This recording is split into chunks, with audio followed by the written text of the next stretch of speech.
तदेव पूजा विधिः। ॐ वन्दे विष्णुं नमामि श्रियमथ जभुवं ब्रह्मवायु च वन्दे गायत्रीं भारतीं तामपि गरुडमनन्तं भजे रुद्रदेवम् देवीं वन्दे सुपर्णीमहिपतितयितां वारुणीमप्युमान्ताम् इन्द्रादीन् काममुख्यानपि सकलसुरान् तद्गुरून् मद्गुरूंश्च अहिंसा प्रथमं पुष्पमिन्द्रियनिग्रहः सर्वभूतदया पुष्पं सत्यपुष्पं विशेषतः ज्ञानपुष्पं तपःपुष्पं क्रियापुष्पं तथैव च ध्यानं चैवाष्टमं पुष्पमेभिर्दृश्यति केशवः। नमोऽस्त्वनन्ताय सहस्रमूर्तये सहस्रपादाक्षिशिरोरुबाहवे सहस्रनाम्ने पुरुषाय शाश्वते सहस्रकोटियुगधारिणे नमः। नमो ब्रह्मण्यदेवाय गोब्राह्मणहिताय च जगद्धिताय कृष्णाय गोविन्दाय नमो नमः। तथा आचम्य आसनप्राणायामादिकं कृत्वा सर्वाभ्यः तत्त्वदेवताभ्यो नमः। सर्वाभ्यो मातृकादेवताभ्यो नमः। अस्य श्री अष्टाक्षरमहामन्त्रस्य अन्तर्यामी ऋषिः देवी गायत्री छन्दः श्रीपरमात्मा देवता पूजाङ्गत्वेन जपे विनियोगः। क्रुद्धोल्काय हृदयाय नमः। महोल्काय शिरसे स्वाहा। वीरोल्काय शिखायै षट्। द्योल्काय कवचाय हुं। सहस्रोल्काय अस्त्राय फट्।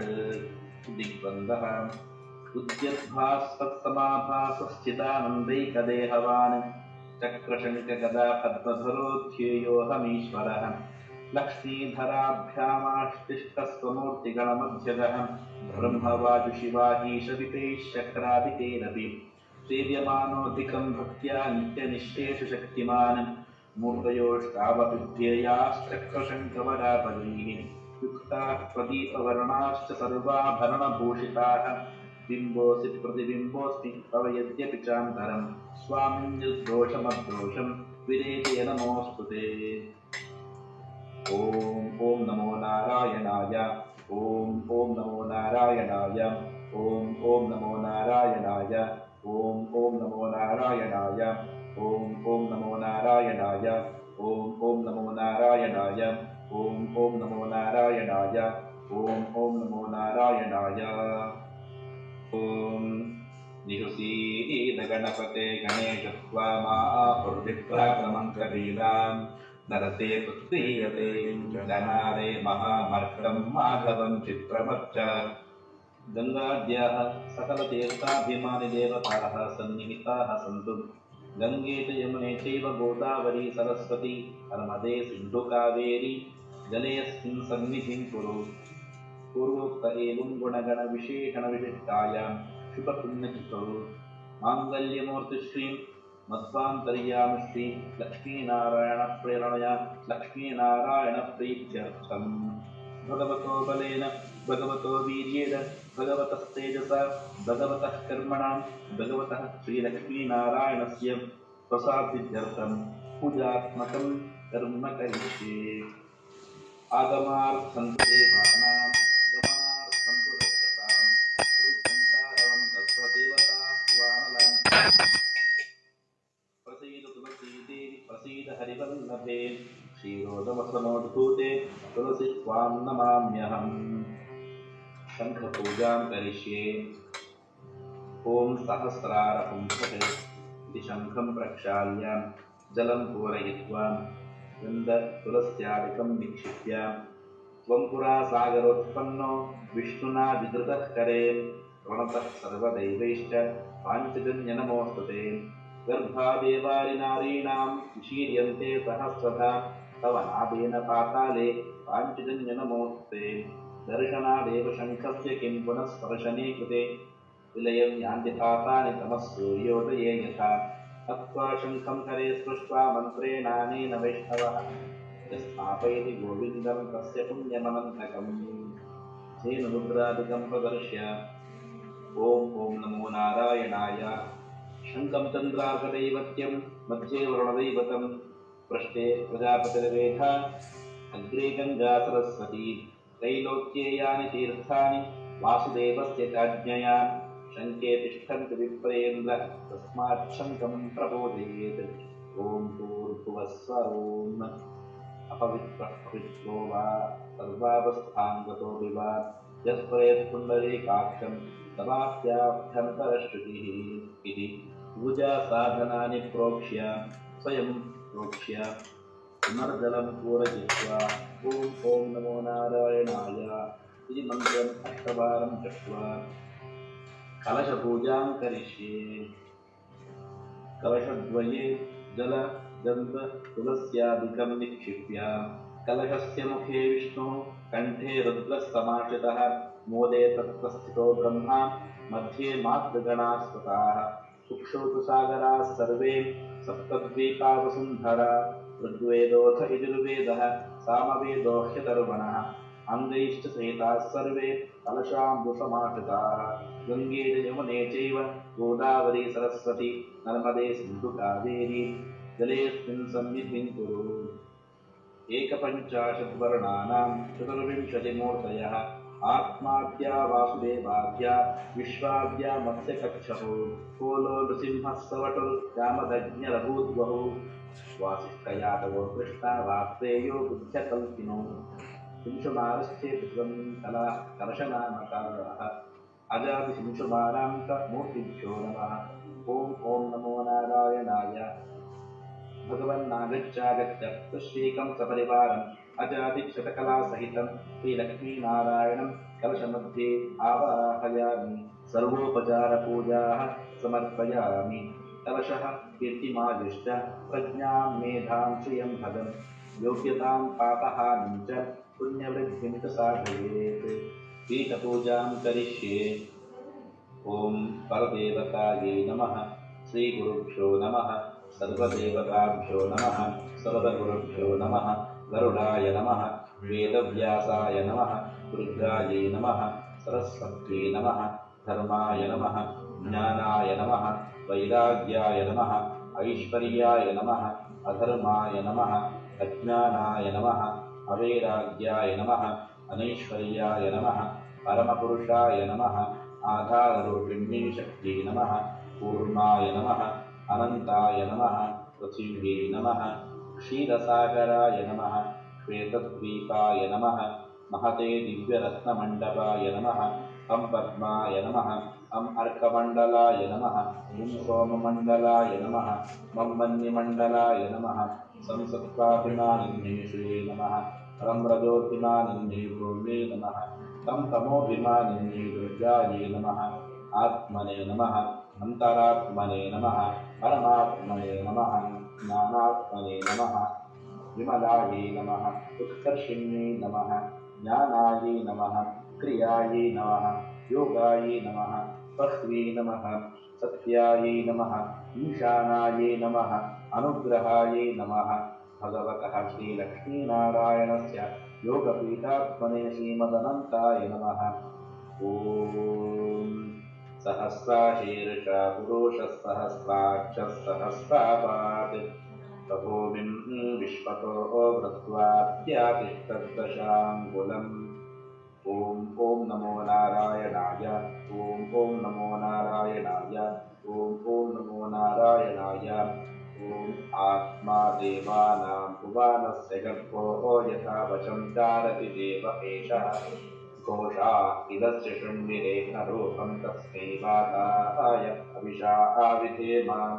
प्रसीद भगवन् आगच्छ भगवन्तं सश्रीकं सपरिवारं श्रीलक्ष्मीनारायणं मम हृत्कमलात् प्रतिमायाम् आवाहयामि। स्वागतं। स्थिरो भव।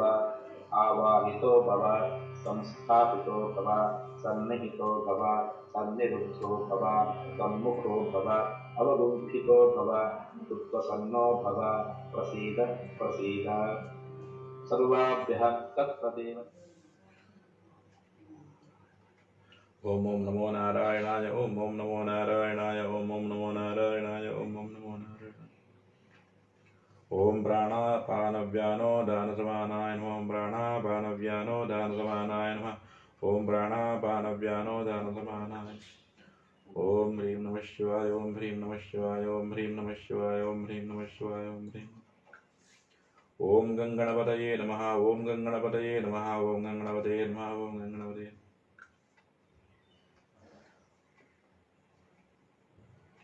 कामरूपिणे महाबलाय नागार्विजयन्ताय स्वाहा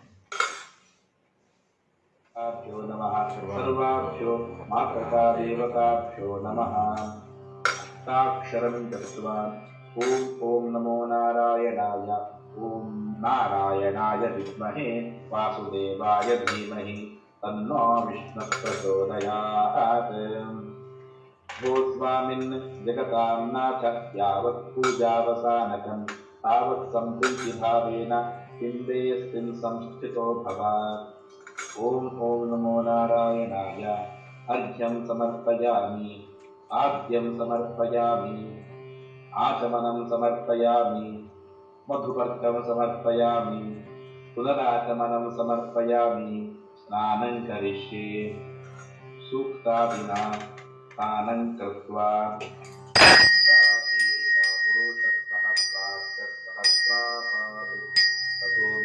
विश्वतो वृत्ताद्यातिष्ठद्दशाङ्गुलम् पुरुष एकेदं सर्वं यद्भूतं यच्च भव्यम् तथामृतस्तस्येषा नो विदन्येनातिरोहाति चेतावानस्य महिमातो ध्यायां च पूरुषः आदोऽस्य विश्वा भूतानि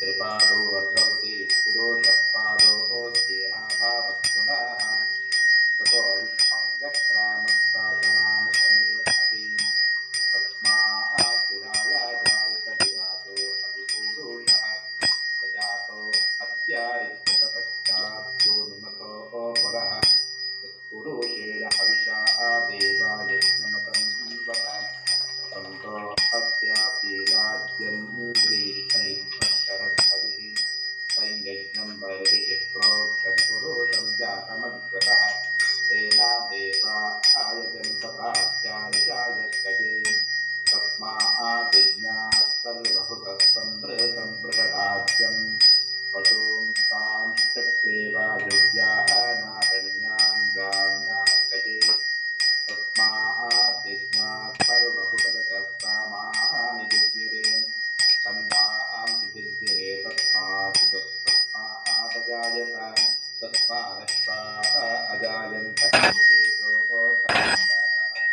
गावो अजिज्ञिरे तस्माज्जाता आजावयाः यत्पुरुषं यदा दुःखतिदाव्याकल्पयन् मुखं किमस्य को बाहो गावो रोपादा उच्येते ब्राह्मणोऽस्य मुखमासीत् बाहुराजन्यः कृतः गुरु ततस्य यद्वेश्यः पद्भ्यां शूद्रो अजायत चन्द्रमा मनासो जातश्चक्षुः सूर्यो अजायत मुखान्तश्चाग्निष्टप्राणाद्वायुराजायत आभ्या आसीदन्तरिक्षं शीर्ष्णोद्यो समावर्तत पद्भ्यां भूमिर्दिशश्रोत्रात् तथा आलोकान् आकल्पयन् सप्तास्यासन् परिधयस्तसमिधः कृताः देवा यद्यज्ञं तन्वाना अभक्तं पुरुषं पशुं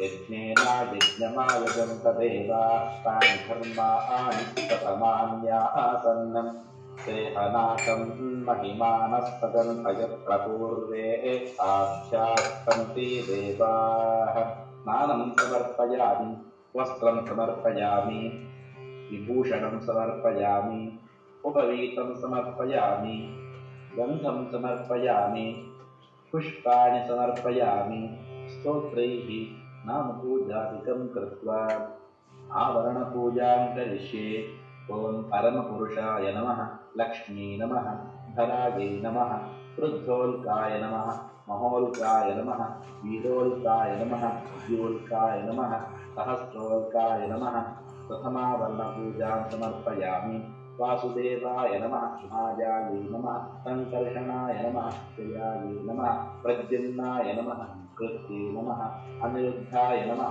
शान्ति नमः विश्वाय नमः तैजसाय नमः प्राज्ञाय नमः तुर्याय नमः द्वितीयावरणपूजां समर्पयामि केशवाय नमः नारायणाय नमः माधवाय नमः गोविन्दाय नमः विष्णवे नमः मधुसूदनाय नमः त्रिविक्रमाय नमः वामनाय नमः श्रीधराय नमः ऋषिकेशाय नमः पद्मनाभाय नमः दामोदराय नमः तृतीयावरणपूजां समर्पयामि शङ्करजनाय नमः वासुदेवाय नमः प्रद्युम्नाय नमः अनिरुद्धाय नमः पुरुषोत्तमाय नमः अधोक्षजाय नमः नरसिंहाय नमः अच्युताय नमः जनार्दनाय नमः उपेन्द्राय नमः हरये नमः श्रीकृष्णाय नमः स्वच्छावरणपूजां समर्पयामि मत्स्याय नमः कूर्माय नमः वराहाय नमः नरसिंहाय नमः वामनाय नमः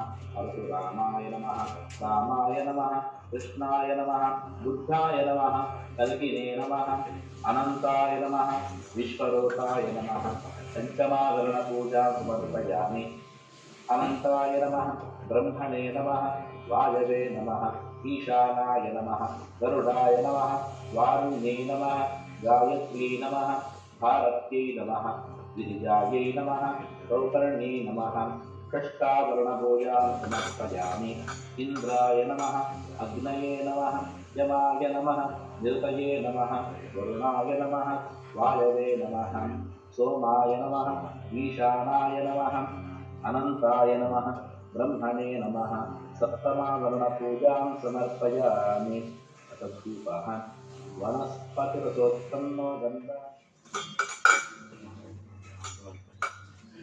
ॐ जातवेदसे सुतवामसो मामराति यतो निदाः दिवेदाः सनःपर्षदुर्गाणि विश्वानावे वसन्तं दुरितात्यग्निः तामग्निवरुणां तमसा ज्वलन्तीं वैरोचनीं कर्मफलजुष्टां दुर्गां देवीं शरणमहं प्रपद्ये सुतरसुतरसे नमः अग्ने त्वं पारयानव्यो अस्मान् स्वस्ति प्रतिदुर्गाणि विश्वा कोष्ठवृत्तिबहुलान् उर्वी भवातोकायतनयाय संयोः विश्वानिनो दुर्गः जातवेदस्य दन्दनावादिरितादिपुरुषि अग्ने अत्रिवन्नवसा गुणानो ओस्माकं बोद्धविता तनूनां पृतनादिदकं सहमानमुग्रमग्निकं हुवें परमाहृतस्थात् सनः पर्षरति दुर्गान् विश्वाक्षामद्देवो अधिदुरितात्यग्निः ॐ ह्रीं दुर्गायै नमः ॐ ह्रीं दुर्गायै नमः ॐ ह्रीं दुर्गायै नमः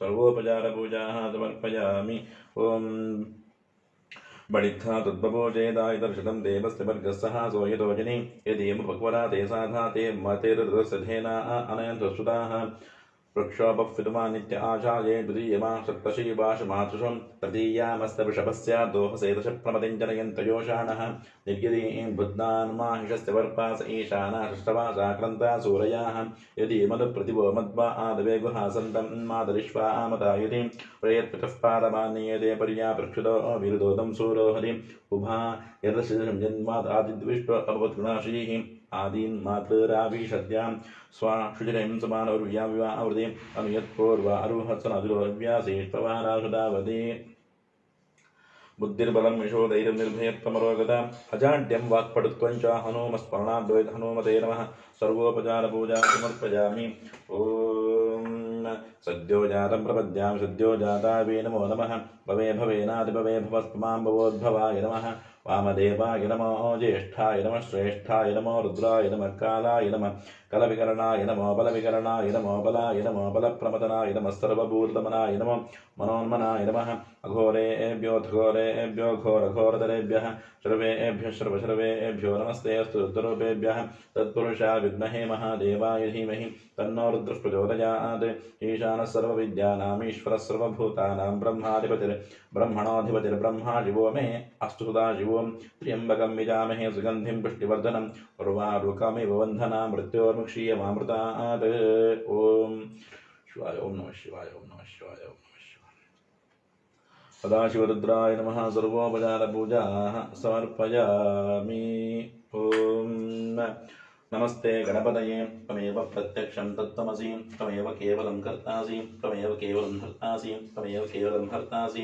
त्वमेव सर्वं खल्विदं ब्रह्मासि त्वं साक्षादात्मासि नित्यं व्रतं वच्मि सत्यं वच्मि अवत्वं माम् अववक्तारम् अवश्रोतारम् अवधातारम् अवधातारम् अवानोचानवशिष्यम् अवपश्चात्ताद् अवपुरस्ताद् अवोत्तरात्ताद् अवदक्षिणात्ताद् अवदोर्ध्वात्ताद् अवाधरात्ताद् सर्वतो मां पाहि पाहि समन्तात् त्वं वाङ्मयस्त्वं चिन्मयः त्वमानन्दमयस्त्वं ब्रह्ममयः त्वं सच्चिदानन्दाभिधेयोऽसि त्वं प्रत्यक्षं ब्रह्मासि त्वं ज्ञानमयो विज्ञानमयोऽसि सर्वं जगदं तत्त्वो जायते सर्वं जगदं तत्त्वस्तिष्ठते सर्वं जगदं त्वयि लयमेष्यते सर्वं जगदं त्वयि प्रत्येति त्वं भूमिरापो नलो निलो नभः पुञ्जत्वारि वा आत्पदानि त्वं गुणत्रयातीतः त्वं देहत्रयातीतः त्वं कालत्रयातीतः त्वं मूलाधाराजितो नित्यं त्वं शक्तित्रयात्मकः त्वां योगिनो ध्यायन्ति नित्यं त्वं ब्रह्मा त्वं विष्णुत्वं रुद्रस्त्वं इन्द्रस्त्वमग्निस्त्वं वायुस्त्वं सूर्यस्त्वं चन्द्रमास्त्वं ब्रह्मपूर्वस्वरों गणादीन् पूर्वमुच्चार्य वरुणादीं तदनन्तरम् अनुस्वारः परतरः अर्धेन्द्रहितं तारेण रुद्धम् एतत्त्वमनुस्वरूपम् अकारः पूर्वलोकम् अकारो मध्यमलोकम् अनुस्वारश्चान्तिलोकम् बिन्दरुत्तरलोकम् नारस्सन्धानम् संहिता सन्धिः सैषा गणेशविद्यागणकर्षिः उचित् गायत्री छन्दः गणधर्देवता ॐ गङ्गणपतये नमः एकदन्ताय विद्महे वक्रतुण्डाय धीमहि तन्नो दन्ते प्रचोदयात् एकदन्तं चतुर्हस्तं पाशमं कुशधारणं तदञ्चवृतं हस्ते बिभ्राणं मूषकध्वजं रक्तं लम्बोदरं शूर्पकर्णकं रक्तवाससं रक्तगन्धावलिप्ताङ्गपुष्पे सुपूजितं भक्तानुकम्पिनं देवं जगत्कारणमच्युतम् आविर्भूतं षट्कालप्रदये वृषात्रम् एवं ध्यायति योगी योगिनां वरः नमो व्रातपतये नमो गणपतये नमः प्रमदपतये नमस्तेऽस्तु लम्बोदराय एकदन्ताय विघ्ननाशिने शिवसुताय श्रीव्रतमूर्तये नमः ॐ गङ्गणपतये नमः ॐ गङ्गणपतये नमः ॐ गङ्गणपतये नमः सर्वोपचारपूजाः समर्पयामि ॐ सर्पाय नमः अनन्ताय नमः शेषाय नमः कपिलाय नमः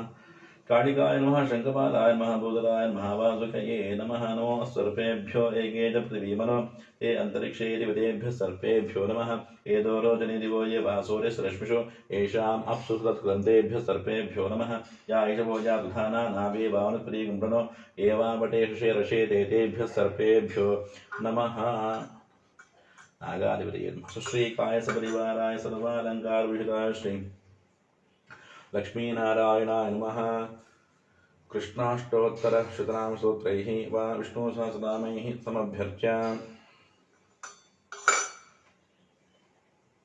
योगोपवत्तमः आद्येय सर्वदेवानां सूर्यं प्रतिगृह्यताम् रूपम् आग्रापयामि ज्योतिष्ठिप्रत्यतेजस्तदेवानां तद्वन्द्वयः प्रभाकरो महातेजा सूर्यं प्रतिगृह्यताम् दीपं दर्शयामि मण्डलोपरि नैवेद्यं निवेदयेत् ॐ भूर्भुवस्सः सत्यं वर्तेन परिषिञ्चामि अन्तश्चरति भूतेषु गुहायां सर्वतोमुखः त्वं विष्णुस्त्वं वषट्कारः त्वं विष्णुः पुरुषः परः तस्वीकाय सपरिवाराय श्रीलक्ष्मीनारायणाय नैवेद्यं समर्पयामि अमृतोपस्तरणमसि स्वाहा ॐ प्राणाय स्वाहा ॐ अपानाय स्वाहा ॐ यानाय स्वाहा ॐ उदानाय स्वाहा ॐ समानाय स्वाहा ॐ देवेभ्यः स्वाहा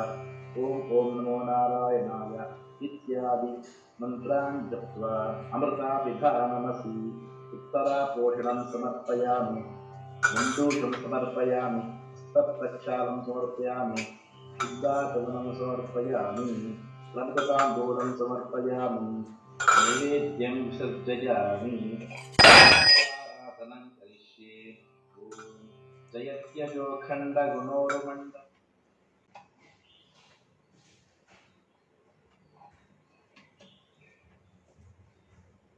तत्सदोदितो ज्ञानमयं किमाली स्वसस्तहार्दोत्तमो निमन्ता व्यापावतारो हरिदासभास्करः जयति हरिलक्ष्मीतः सर्वदेवैकवन्द्यः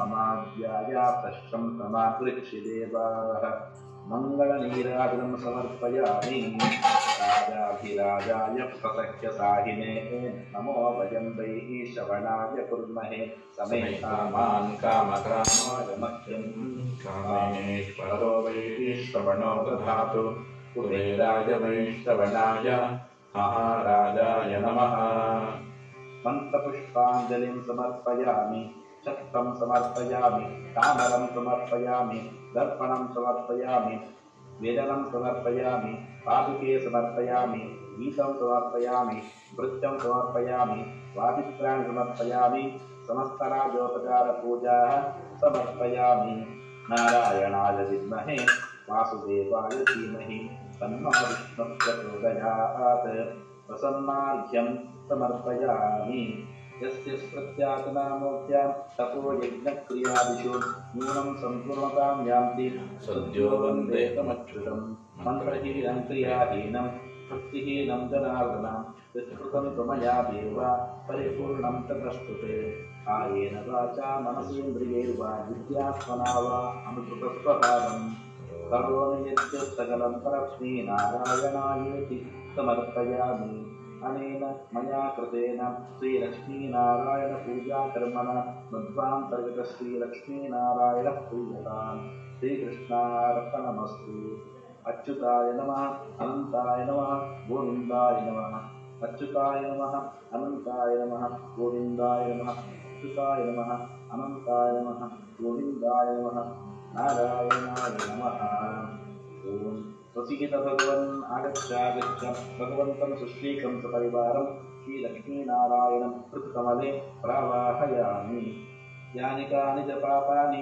जन्मान्तरकृतानि च तानि तानि विनश्यन्ति प्रदक्षिणपदे पदे पापोऽहं पापकर्माहं पापात्मा पापसम्भवां त्राहि मां कृपया देव शरणागतवत्सल अन्यथा शरणं नास्ति त्वमेव शरणं मम तस्मात् कारुण्यभावेन रक्ष जनार्दन आकाशात् पतितं सूर्यं यथा गच्छति सागरं सर्वदेव नमस्कारः केशवं प्रति गच्छति ॐ तत्सत् अभिवादये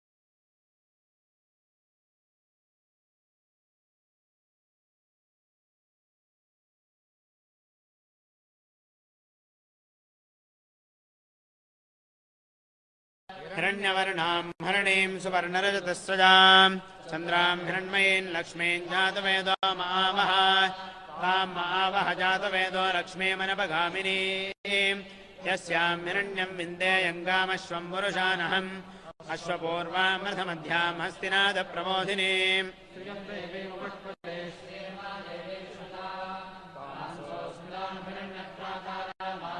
ज्वलन्तीं दृप्तान् दर्पयन्तीं पद्मे स्थितां पद्मवर्णान्तामिहोपह्वये श्रियं चन्द्रां प्रभासां यशसा ज्वलन्तीं श्रियल्लोके देवजुष्टामुदारां तां पद्मिनीमीं शरणमहं प्रपद्ये लक्ष्मीर्मे नश्यतां त्वां वृणे आदित्यवर्णे तपसोऽधिजातो वनस्पतिस्तव वृक्षोऽथ बिल्वः तस्य फलानि तपसानुदन्तु मायान्तरायाश्च बाह्या लक्ष्मीः उपैतुमान् देवसखः कीर्तिश्च मणिना सह प्रादुर्भूतोऽस्मिन् कीर्तिमृद्धिं ददातु मे क्षुत्पिपासामलान् ज्येष्ठामलक्ष्मीर्नाशयाम्यहम् अभूतिमसमृद्धिं च सर्वान् निर्णद मे गृहात् गन्धद्वारान्तराधर्षान् नित्यपुष्टाङ्करीषिणीम् ईश्वरीं सर्वभूतानां तामिहोपह्वये श्रियं मनसः काममागोतिं वाचः सत्यमशीमहि